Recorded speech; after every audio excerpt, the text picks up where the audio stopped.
ವಿಷಯ ಈಗ ಅರ್ಥ ಆಯ್ತು. ಕುರುಡನ ಅಂತ ಬರುವಂತ ಊರಿನಲ್ಲಿ ಕನ್ನಡಿಯಿಂದ ಪ್ರಯೋಜನ ಏನು? ಕನ್ನಡಿಯ ಹಾಗೆ ನಾನು ಬದುಕಾಗಿ ಹೋಯಿತಲ್ಲ. ಯಾವ ಅಂಬರ ನನ್ನವಳು ಎನ್ನುವ ಹಾಗೆ ನಾನು ಭಾವಿಸಿದ್ರು ಅವಳೇ ವಿಶ್ವಾಸಘಾತಕಿಯಾಗಿ ಬಿಟ್ಲಲ್ಲ.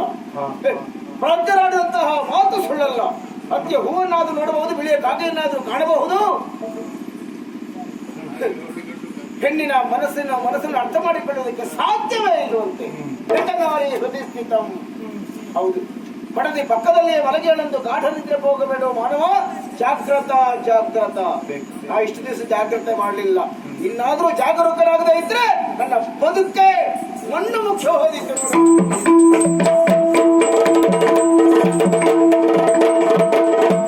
ಮಹಾರಾಜರ ಅನಿದಾವರಿಗಳಿಗೆ ಪ್ರಣಾಮಗಳು. ನನಗೆ ಅತಿ ವಿನಯ ಬೇಡ. ವಿನಯ ಅಲ್ಲ, ನನ್ನ ಸ್ವಭಾವ. ಇನ್ನು ಸ್ವಭಾವ ಎಂದರೆ ಮೊದಲೇ ಗೊತ್ತುಂಟು. ನೀವು ತಿಳಿದದ್ದು ತಪ್ಪು. ಒಂದು ಅಗತ್ಯ ವಿಷಯ ನಿಮ್ಮ ಹತ್ರ ಹೇಳಬೇಕಾಗಿತ್ತು. ಏನಾಗತ್ತ ವಿಷಯ? ನನ್ನ ಮೇಲೆ ನಿಮ್ಗೆ ಒಳ್ಳೆ ಅಭಿಪ್ರಾಯ ಇಲ್ಲ ಅಂತ ಗೊತ್ತು ಸ್ವಾಮಿ. ಒಳ್ಳೇದ್ ಮಾಡಿದ್ರಲ್ವಾ? ನೋಡಿ ನೋಡಿ, ನೀವು ದೇವಸ್ಥಾನಕ್ಕೆ ಬಂದಿದ್ದೀರಾ, ಅಲ್ಲಿ ನೀವು ನೋಡಿದ್ದೀರಲ್ಲ ಏನೋ ಒಂದು ಲೇಖನ ಬರ್ದವ್ ನೀನೆ. ನಾನು ಬರ್ತದ್ದು ಅಲ್ವಾ? ಸತ್ಯ ನಿಮಗೆ ಗೊತ್ತಾಗ್ಲಿ ಅಂತ ನಾನು ಬರ್ತದ್ದು. ಖಂಡಿತ ಕಂಡ ಇಲ್ಲ ಸ್ವಾಮಿ, ನಿಮ್ಮ ಭವಿಷ್ಯ ಹಾಳಾಗ್ತಾ ಉಂಟು, ಜಾಗ್ರತೆ ಮಾಡಿಕೊಳ್ಳಿ. ನನ್ನ ಭವಿಷ್ಯ ಉಂಟು ಅಂತ ಹೇಳಿದವ್ರು ಯಾರು? ಯಾವಾಗ ನೀವು ಆಸ್ಥಾನ ಚಾವಡಿಗೆ ರಾಜನರ್ತಕಿಯರಾಗಿ ಬಂದ್ರು ಆವತ್ತೇ ನನ್ನ ಭವಿಷ್ಯ ಮುಗಿದಿದೆ. ನಿಮಗುಂಟು ಸ್ವಾಮಿ, ನನ್ನ ಭವಿಷ್ಯ ಮಾತ್ರ ಹಾಳಾದದ್ದಿಲ್ಲಿ. ನಾನೊಬ್ಬ ಸಣ್ಣ ಕಲಾವಿದ ಆಗಿದ್ದೆ. ನವರಾತ್ರಿಯ ದಿವಸ, ಚೌತಿಯ ದಿವಸವೂ ಎಲ್ಲೋ ದಾರಿ ಬದಿಯಲ್ಲಿ ಕುಣಿತಾ ಇದ್ದೆ. ಇದನ್ನ ನೋಡಿದ ಅಪ್ಪರ ನನ್ನ ಹತ್ರ ಬಂದು, ನೀ ಇಲ್ಲೆಲ್ಲ ಕುಣಿಯುವುದಲ್ಲ, ನೀನು ರಾಜನ ಆಸ್ಥಾನದಲ್ಲಿ ಕುಣಿಬೇಕು ಅಂತ ಹೇಳಿದ್ರು. ನಾನು ಹಾಗೆ ಕೇಳಿದೆ, ಸೂರಿಲ್ಲದವನಿಗೆ ಸ್ವರ್ಗದಲ್ಲಿ ಜಾಗ ಯಾಕೆ ಅಂತ. ಅಯ್ಯೋ, ನೀನು ಕುಣಿಬೇಕು ಮಾರಾಯ, ನಿನ್ನಲ್ಲಿ ಒಳ್ಳೆ ಪ್ರತಿಭೆ ಉಂಟು ಅಂತ ಹೇಳಿದ್ದು, ತಲೆ ಹಾಳು ಮಾಡಿದ್ದು, ಪ್ರೀತಿಯ ನಾಟಕವನ್ನು ಆಡಿದ್ದು. ಒಳ್ಳೆದಾಯ್ತಲ್ಲ, ಅನ್ನ ಹಳಸಿತ್ತು ನಾಯಿ ಕಾದಿತ್ತು. ಇಲ್ಲ, ಬಳಸಿದ ಅನ್ನದ ಮೇಲೆ ನನಗೆ ಇಷ್ಟ ಇರ್ಲಿಲ್ಲ ಸ್ವಾಮಿ. ಸ್ವಾಮಿ ಹಾಗಲ್ಲ ಸ್ವಾಮಿ, ಅಂದ್ರೆ ಕೊನೆಗೂ ನಾನು ಅವಳ ಮಾತಿಗೆ ಮರುಳಾದೆ. ಈ ಅರಮನೆ ಕರ್ಕೊಂಡು ಬಂದು ಒಂದು ಜಾಗ ಸಿಕ್ಕಿದ್ದೇ ಇಲ್ವಾ? ಮತ್ತು ಜಾಗ ಸಿಕ್ಕಿತು ಅಂತ ಕೇಳ್ಬೇಕಾ? ಇಲ್ಲ ಸ್ವಾಮಿ, ಅಂಗೈ ಸಿಕ್ಕರೆ ಸಾಕಾಗ್ತದೆ. ಇಲ್ಲ ಸ್ವಾಮಿ, ನೀವು ತಪ್ಪು ತಿಳ್ಕೊಳ್ಬೇಡಿ. ಈ ಆಮೇಲೆ ತಲೆ ಪೂರ್ಣ ಹಾಳು ಮಾಡಿದ್ದು. ನೀನೇ ರಾಜನಾಗಬೇಕು, ನಾನು ರಾಣಿ ಆಗ್ತೇನೆ ಅಂತ ಹೇಳಿದ್ದು. ಅಯ್ಯೋ ಮಾರಾಯ್ತಿ, ಅದೆಲ್ಲ ಆಗ ಹೋಗುದಲ್ಲ ಅಂತ ಹೇಳಿದ್ರೆ ಏನ್ ಹೇಳ್ಬೇಕು ಅವರು? ಏನು ನಾ ಹೇಳ್ದಾಗ ಕೇಳದೆ ಅಂದ್ರೆ ನಾನು ನನ್ನ ಬಿಡ್ತೇನೆ ಅಂತ ಹೇಳಿದ್ದು. ಅದಕ್ಕೆ ಮೊದಲೇ ಪ್ರೀತಿಯ ಭಾಷದಲ್ಲಿ ನಾ ಸಿಲುಕಿದವ, ಬಿಡ್ಲಿಕ್ಕೆ ಮನಸ್ಸಾಗ್ಲಿಲ್ಲ. ಹೌದಪ್ಪ, ಅವಳು ಹೇಳಿದ್ದನ್ನೆಲ್ಲ ಕೇಳ್ತಾ ಬಂದೆ. ಆದ್ರೆ ನನ್ನ ದುರಾದೃಷ್ಟ ನೋಡಿ ಸ್ವಾಮಿ, ಏನು? ನೀವು ಸುಲಭದಲ್ಲಿ ಅವಳಿಗೆ ಸಿಕ್ಕಿದ್ರ? ನೀವಿಬ್ರು ಒಂದಾದ್ರ? ನಾ ಸುಲಭದಲ್ಲಿ ಸಿಕ್ಕಿದ್ದ, ಸುಲಭದಲ್ಲಿ ಅಲ್ಲ, ನೀವಿಬ್ರು ಒಂದಾದ ಮೇಲೆ ಈ ಕಡೆಯಿಂದ ನನ್ನನ್ನು ಬಿಡ್ತಾ ಬಂದು ಮಾತು ಕಡಿಮೆ ಮಾಡಿದ್ದು. ಮದುವೆ ಆಯ್ತಾ ಇಲ್ವಾ ನಿಮಗೆ? ಮದುವೆ ಆದ್ರೂ ಅವಳು ಹಳೆ ಚಾಳಿ ಬಿಡ್ಲಿಲ್ಲ ಸ್ವಾಮಿ. ಅಲ್ಲ, ಹೌದೌದು, ಗೊತ್ತಾಗ್ತದೆ ಬಿಡು. ನನ್ನನ್ನ ಇಲ್ಬಾ ಹೇಳುವುದು, ದೇವಸ್ಥಾನಕ್ಕೆ ಬಾ ಹೇಳುವುದು. ನಾ ಹೋದ್ಮೇಲೆ ನಾ ಚಂದ ಅಲ್ವಾ ಸ್ವಾಮಿ? ಸ್ವಲ್ಪ ಅಲ್ಲ, ನಿನ್ನ ದೊಡ್ಡ ಬಂಡವಾಳವೇ ಅದು. ಅವಳು ನಿನ್ ಮುಖ ನೋಡಿದ್ರೆ ಗೊತ್ತಾಗ್ತದೆ, ಕೆಲವರನ್ನು ಹಾಳು ಮಾಡಿದ್ದೆ ಅಂತ ಗೊತ್ತಾಗ್ತದೆ. ಇಲ್ಲ ಸ್ವಾಮಿ, ನನ್ನನ್ನು ನೋಡಿದ ಕ್ಷಣ ಓಡಿ ಬಂದು ಅಪ್ಪಿಕೊಳ್ಳುವುದು. ಅದನ್ನು ಹೇಳಲಿಕ್ಕೂ ನನ್ನ ನಾಲಿಗೆ ತಡವರಿಸ್ತದೆ ಸ್ವಾಮಿ. ಆದ್ರೆ ಹೇಳುವುದು ಅನಿವಾರ್ಯವಾಗಿ ಬಿಟ್ಟಿದೆ. ನಿನ್ನ ಮುಖ ನೋಡಿದ್ರೆ ಗೊತ್ತಾಗ್ತದೆ ಯಾಕೆ ಸತ್ಯವನ್ನ ಆ ರೀತಿ ಮುಚ್ಚಿರ್ತಿದ್ದ. ಇಲ್ಲ ಸ್ವಾಮಿ, ನನ್ನ ಮೇಲೆ ನಿನ್ನ ಅಪ್ಪಿಕೊಂಡ್ರೆ ಬೇಡ ಅಂತ ಹೇಳುವವರೇ. ಬೇಡ ಹೇಳುವುದು ಮೊದಲು ಒಪ್ತಾ ಇದ್ದೆ, ಮದುವೆ ಆದ್ಮೇಲೆ ಬೇಡ ಹೇಳುವುದು. ಇವತ್ತು ಖಂಡಿತ ಇಲ್ಲ, ನಾನು ಒಪ್ಪಿಕೊಂಡ್ರೆ ನೀನು ಯಾಕೆ ಬೇಡ ಅಂತ ಹೇಳಿಲ್ಲ? ಅದು ನಿಮ್ಗೆ ಗೊತ್ತಾಗ್ಲಿ ಅಂತ. ಅದು ನಿಮ್ಗೆ ಗೊತ್ತಾಗ್ಲಿ ಅಂತ. ನನಗೆ ಗೊತ್ತಾಗ್ಲಿ ಅಂತ ಸ್ವಾಮಿ. ಮಹಿಳೆ ಓರ್ವಳಿಂದ ಅಮಾಯಕ ಪುರುಷನ ಮೇಲೆ ದೌರ್ಜನ್ಯ ಆಗುತ್ತಾ ಉಂಟು. ಅಮಾಯಕ ಪುರುಷ ಸಾಯ್ಬೇಡ ಸ್ವಾಮಿ. ಇದಕ್ಕೆಲ್ಲ ಒಂದು ಇಬ್ಬಿಬ್ಬರು ನಾನು ಒಪ್ಪಿಕೊಂಡಲ್ಲ. ನಾಯ ಬಾಲವ ನಂಬಿ ಹಾಯುವರೆ ಹಳ್ಳವನು ನನಗೆ ಮೋಸ ಸ್ವಾಮಿ. ನನ್ನ ಮಾತು ಕೇಳಿ, ಒಂದು ವೇಳೆ ಹಾಲು ಮಾಡಿದ್ದೇ ಹೌದು ಅಂತ ಆದ್ರೆ ನಿಮ್ಮ ಹತ್ರ ಬಂದು ಹೇಳ್ತಾ ಇದ್ದ ನಾನು. ನೀನು ತೊಟ್ಟಿನ ನನಗೆ ಗೊತ್ತಾಗ್ತದೆ. ಇಲ್ಲ ಸ್ವಾಮಿ, ಇಲ್ಲ, ಅರ್ಥ ಮಾಡ್ಕೊಳ್ಳಿ ಪರಿಸ್ಥಿತಿಯನ್ನ. ಅರ್ಥ ಮಾಡ್ಕೊಳ್ಳೋದು ಅವಸರವಾಗಿ ಹೊರಟಿರಲ್ಲ. ಒಂದೆರಡು ಮಾತುಗಳು ನಡೆದಕ್ಕಿತ್ತು, ನನಗೂ ಅವಸರದ ಕಾರ್ಯ ಆಗ್ಲಿಕ್ಕೆ ಉಂಟು, ಒಂದು ಬಹುದೊಡ್ಡ ಬೇಟ ಆಡ್ಲಿಕ್ಕೆ ಉಂಟು. ಅಯ್ಯೋ, ಹೆಂಡತಿ ಆಗ್ತಿದ್ರೆ ಪ್ರಾಣ ನಿಮಗೆ. ನನ್ನ ಮಾತುಗಳನ್ನು ಕೇಳುವ ಮದನ ಇಲ್ವೇ? ನೀನು ಹೆಂಡತಿ ಅಲ್ಲ, ನನ್ನ ಜೀವ.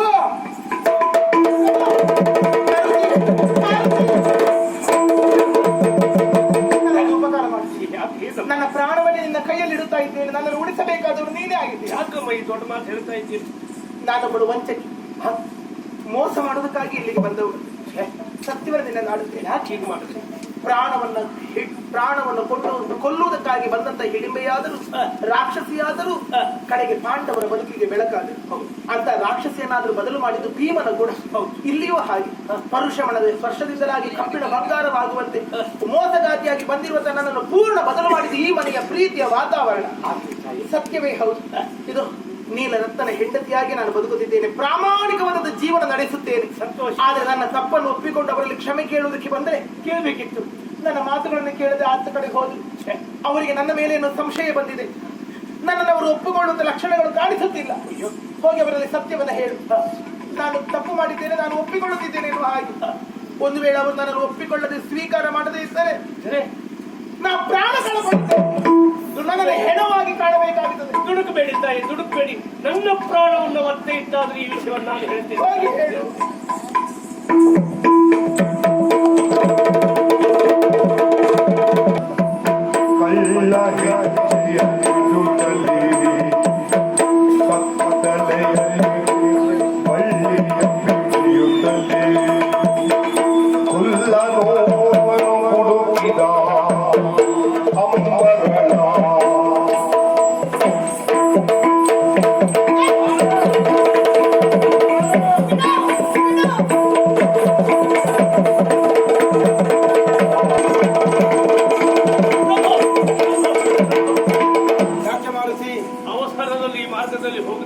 ತಡೀತಾ ಇದ್ದದಲ್ಲ ಪ್ರಭು, ನಿಮ್ಮ ಬದುಕಿನ ಮಾರ್ಗದಲ್ಲಿ ನೀವು ಅವಸರ ಪಡ್ತಾ ಇದ್ದದಕ್ಕೆ ಒಂದು ವಿನಂತಿಸ್ತಾ ಇದ್ದೇನೆ. ಏನು ಬದುಕಿನ ಮಾರ್ಗ ತಪ್ಪಿದ್ದು ನಾನು?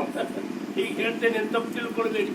ನೀವು ಮದುವೆ ಆದಂತ ಅಮ್ಮರ ಒಳ್ಳೆಯವಳಲ್ಲ, ಗೊತ್ತುಂಟು, ಇದು ಸತ್ಯ. ಆದ್ರೆ ಈಗ ಗೊತ್ತಾಗಬೇಕಾದ ಸತ್ಯ ನಿಮ್ಮಿಂದ ಮನೆ ಮಾಡಿದ್ರೆ ನಿಮ್ಗೆ ಸತ್ಯದ ಅರಿವಾಗಿಲ್ಲ. ಏನು ಪರಮ ಸತ್ಯ ಬೇರೆ ಉಂಟಾ? ಈ ಅರಮನೆಯ ವಾತಾವರಣಕ್ಕೆ, ನಿಮ್ಮ ಗುಣ ಸ್ವಭಾವಕ್ಕೆ, ನಿಮ್ಮ ಮುಗ್ಧತೆಗೆ, ನಿಮ್ಮ ನಿಷ್ಕಲ್ಮಶವಾದಂತಹ ಪ್ರೀತಿಗೆ ಆಕೆ ಮನಸ್ಸೊಂದು ಬದಲಾಗಿದ್ದಾಳೆ ಪ್ರಭು. ಬದಲಾಗಿ ಹಾಗಂತ ಅಲ್ಲಿವರೆಗೆ ಹಾಗೆ ಮಾಡಿದ್ದು ಯಾಕಾಗಿ? ಅವಳಾಗಿ ಹಾಗೆ ಮಾಡಿದ್ದಲ್ಲ, ಇನ್ನೊಬ್ಬಳ ಕೈಗೊಂಬೆಯಾಗಿ, ಪರಿಸ್ಥಿತಿಯ ಕೈಗೊಂಬೆಯಾಗಿ ಹಾಗೆ ಮಾಡಿದ್ದಂತೆ ಅವರು ಪ್ರಭು. ಈಗ ಅವರಿಗೆ ಇದಕ್ಕೆಲ್ಲ ಪಶ್ಚಾತ್ತಾಪ ಪಟ್ಟಿದ್ದಾರೆ. ಮಾತ್ರ ಅಲ್ಲ, ಜೀವನ ಪರ್ಯಂತ ನಿಮ್ಮ ಸತಿಯಾಗಿ ಕಾಲ ಕಳೆಯಬೇಕು ಅಂತ ಆಸೆ ಪಟ್ಟಿದ್ದಾರೆ ಪ್ರಭು. ಇದನ್ನು ಹೇಳಲಿಕ್ಕೆ ಬಂದ್ರೆ ನೀವು ಅವಕಾಶ ಕೊಡಲಿಲ್ಲ. ಕೇಳಿ ಸಾಕಾಗಿದೆ ಬಿಡ ಪ್ರಭು. ಅವರ ಕೊನೆಯ ನಿರ್ಧಾರವನ್ನು ಕೇಳಿ. ಏನು? ಈಗಲೂ ನೀವು ಸತಿ ಅಂತ ಪ್ರೀತಿಯಿಂದ ಒಪ್ಪಿದ್ರೆ ಅವರು ಬದುಕ್ತಾರೆ, ಇಲ್ಲ ಅಂತಾದ್ರೆ ಜೀವಕ್ಕೆ ಏನಾಗ್ತದೋ ಏನೋ ಗೊತ್ತಿಲ್ಲ ಪ್ರಭು. ನಿಜವಾಗಿ ನಮ್ಮನ್ನು ಪ್ರೀತಿಸಿದ ಹೌದೇ? ಹೌದು ಪ್ರಭು. ಹೇಗಾದ್ರೂ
ಪ್ರೇಮ ಶರದಿಯಲ್ಲಿ ಸಂಚರಿಸುವಂತಹ ಮೀನುದಾರಾಗಿದ್ದೆ.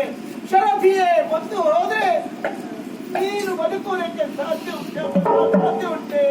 ನನ್ನ ಕಣ್ಣ ಪಾಪೆ ನೀವು, ನನ್ನ ಮುಗಿನ ಉಸಿರು ನನ್ನ ಕಣ್ಣಿನ ಬೆಳಕು ನೀನು ಎನ್ನುವ ಹಾಗೆ ನಾನು ಭಾವಿಸಿದ್ದೆ. ನಿನ್ನನ್ನು ಕೊಲ್ಲಿಸಿದಂತಹ ಪಾಪಿ ನಾನು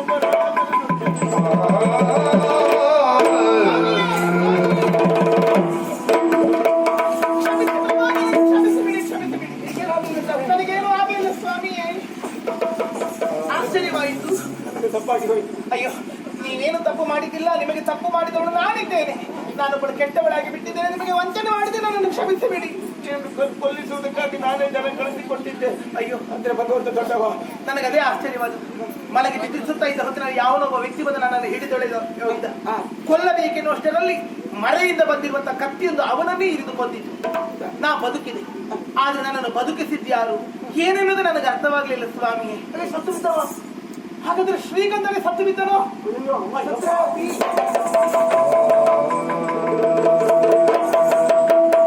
ಇಲ್ಲ, ನನ್ನನ್ನು ಎಳೆದೊಯ್ದಕ್ಕೆ ಬಂದಿರುವಂತ ವ್ಯಕ್ತಿ ಸತ್ತು ಬಿದ್ದಿದ್ದಾನೆ. ಶ್ರೀಗಂಧ ಸಾಯ್ಲಿಕ್ಕಿಲ್ಲ.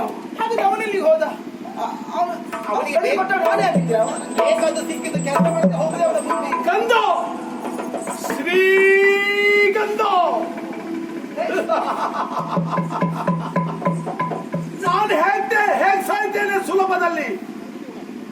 ಈ ಗಂಧ ಇನ್ನೊಬ್ಬರಿಗೆ ತಂಪನ್ನ ಕೊಡುವ ಗಂಧ ಅಲ್ಲ, ಉರಿಯನ್ನ ಕೊಡುವ ಗಂಧ ಅಲ್ಲ. ಇದು ಕಲಿಗಂಧ, ದುರ್ಗಂಧ. ಮತ್ತೊಬ್ಬರಿಗೆಲ್ಲರಿಗೂ ಕಲೆಯನ್ನುಂಟು ಮಾಡುವಂತದ್ದು. ದುರ್ಗಂಧವೂ ಹೌದು. ನಿನಗೆ ದುರ್ಗಂಧ ಅಲ್ಲ, ಯಾವತ್ತೂ ಸುಗಂಧ. ಏನು ಸುಗಂಧ? ಬಾಂಬರ ಈಚೆಗೆ ಯಾಕೆ ಗಂಧ? ಆ ಜನ ಸರಿ ಇಲ್ಲ. ಯಾರು? ಅವ ಸರಿ ಇಲ್ಲ. ಮಹಾರಾಜ ಅಂತ ಗೌರವದಲ್ಲಿ ಕಲಿ. ಅವಳು ಸರಿ ಇಲ್ಲ ಅಂತ ಹೇಳಿದವ್ ನೀನಲ್ವಾ? ನಾನಿಷ್ಟ 50,000 ಮುಂಗಡ ಪಡ್ಕೊಂಡು ಹೋಗಿದ್ದೀನಿ. ಅವಳನ್ನು ಕೊಲೆ ಮಾಡ್ತಾ ಇದ್ದೇನೆ. ಯಾಕೆ ಕೊಲೆ ಮಾಡಿಲ್ಲ ಅವಳನ್ನು? ನಿನಗೆ ಎಷ್ಟು ಬೇಕಪ್ಪ ದಿವಸಕ್ಕೆ ಖರ್ಚಿಗೆ?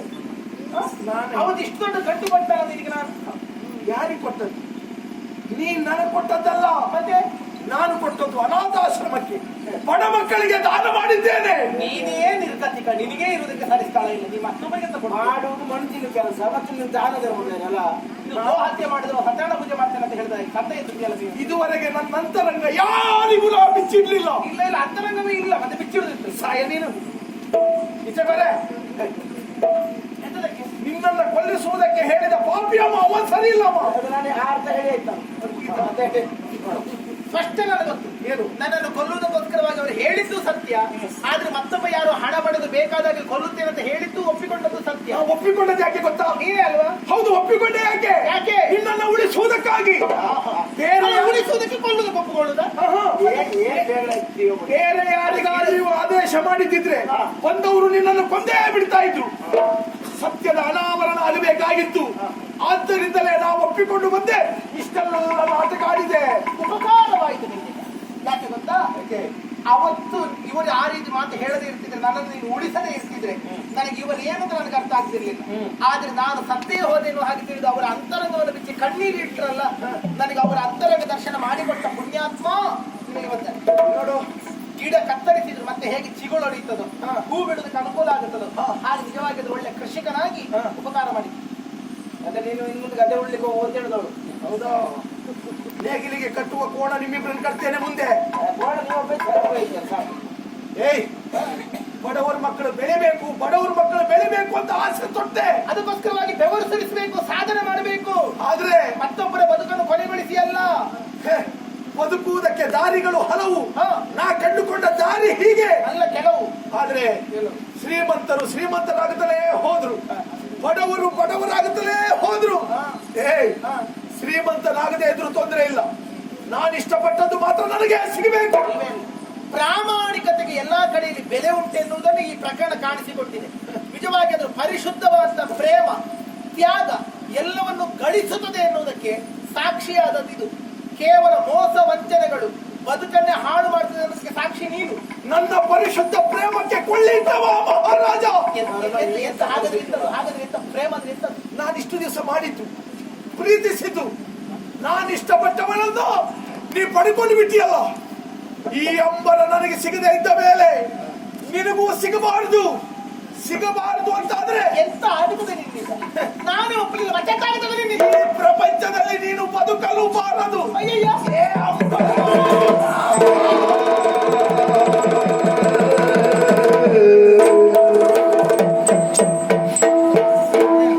ಬಾಲೆ ಸೀತೆಯನು ಶಂಕಿಸೆ ಶೀಲರಾಮನು ತಿಳಿದು ಸತ್ಯವಾ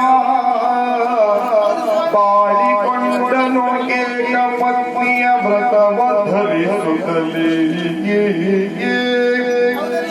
ತಾಳಿ ಭಾಗ್ಯವನಿಂದ ದೇವನು ಹಾಲು ಬೆಳಕಿನ ರವಿಯು ಮೂಡಿದ ನೀಲ ಗಗನದೊಳು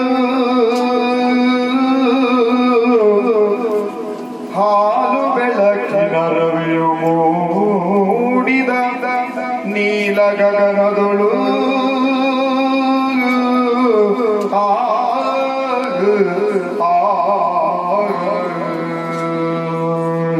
ಲೋಕ ಭಾವನೆಯಾದಂತಹ ಸೀತಾಮಾತೆಯನ್ನು ಅವಳಿಗೆ ಸರಿಯಾದ ಸ್ಥಾನಮಾನವನ್ನು ಹೃದಯದಲ್ಲೇ ಕೊಟ್ಟಿದ್ದ.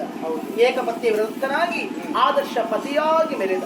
ಅಂತಹ ಆದರ್ಶ ಪತಿಯಾದುದು ಮಾತ್ರವಲ್ಲ, ಆದರ್ಶ ಸತಿಯಾಗಿ ನನ್ನನ್ನು ಸ್ವೀಕರಿಸಿ ಬದುಕು ಆದರ್ಶವಾಗುವಂತೆ ತೋರಿದ ಮಹಾ ಮಹಿಮ ನೀವು. ಇದೋ ನಿಮಗೆ ಮತ್ತೆ ಮತ್ತೆ ನಾನು ತಲೆಬಾಗುತ್ತೇನೆ. ಅಂಬರ ಮನುಷ್ಯರ ಜೀವನ ಎನ್ನುವುದು ಅಂಬರ ಇದ್ದ ಹಾಗೆ, ಅಂಬರಕ್ಕೆ ಮತ್ತೊಂದು ಹೆಸರು ಗಗನ ಎನ್ನುವ ಹಾಗೆ. ಗಗನದಲ್ಲಿ ಆಗಾಗ ಆಗಾಗ ಕಾರ್ಮೋಡಗಳು ಆವರಿಸ್ತವೆ. ಹಾಗಂತ ಕಪ್ಪನ ಮೋಡ ಕರಗಲೇಬೇಕು, ಹೌದು ತಾನೆ? ಹಾಗೆ ಬದುಕಿನಲ್ಲಿ ಅನೇಕ ವಿಘ್ನ ವಿಡೂರಗಳು ಕಷ್ಟ ಕಾರ್ಪಣ್ಯಗಳು ಒದಗಿ ಬಂದರೂ ಸಹ ಒಂದಲ್ಲ ಒಂದು ದಿನದ ಕರಗಿ ನೀರಾಗಲೇಬೇಕು. ಹಾಗೆ ನಮ್ಮ ಬದುಕಿನಲ್ಲಿ ಬಂದಂತಹ ಎಲ್ಲ ಕಾರ್ಮೋಡಗಳು ಕರಗಿ ನೀರಾಗಿ ಹೋಯಿತು. ಇವತ್ತು ಆಕಾಶ ಶುಭ್ರವಾದರೆ ಕಾಣುವುದಕ್ಕೆ ಸೌಂದರ್ಯದಿಂದ ಕೂಡಿರುತ್ತದೆ. ಮತ್ತಷ್ಟು ಶೋಭೆ ಹೆಚ್ಚಾಗಬೇಕು ಅಂತಾಗಿದ್ದರೆ ಬಾಲ ಸೂರ್ಯನ ಉದಯವಾಗಬೇಕು, ಚಂದಿರನು ಆ ಆಕಾಶವನ್ನು ಬೆಳಗಬೇಕು. ಹಾಗಾದಾಗ ಮತ್ತಷ್ಟು ನೆಮ್ಮದಿಯು ಸಂತೋಷವಾಗುತ್ತದೆ. ನೀಲ ಗಗನ ಸುಂದರವಾಗಿಯೇ ಕಾಣುತ್ತದೆ. ಆಗ ಬದುಕಿನಲ್ಲಿ ಕಷ್ಟಗಳನ್ನು ಕಳೆದ ಸುಖದ ಬೆಳಕನ್ನು ನಮಗೆ ಮಾತ್ರವಲ್ಲ ಪ್ರಪಂಚದ ಜನರಿಗೆ ಒದಗಿಸಿಕೊಡುವಂತಹ ಆ ಸೂರ್ಯನು ದೇವನಂತೆ ಆಗಮಿಸುತ್ತಾ ಇದ್ದಾನೆ. ನಮಗೆಲ್ಲರಿಗೂ ಅನುಗ್ರಹವನ್ನು ಮಾಡಲಿ, ಬೇಕಾದಂತಹ ಸುಜ್ಞಾನವನ್ನು ನೀಡಲಿ. ಲೋಕ ಸಮಸ್ತ ಸುಖಿ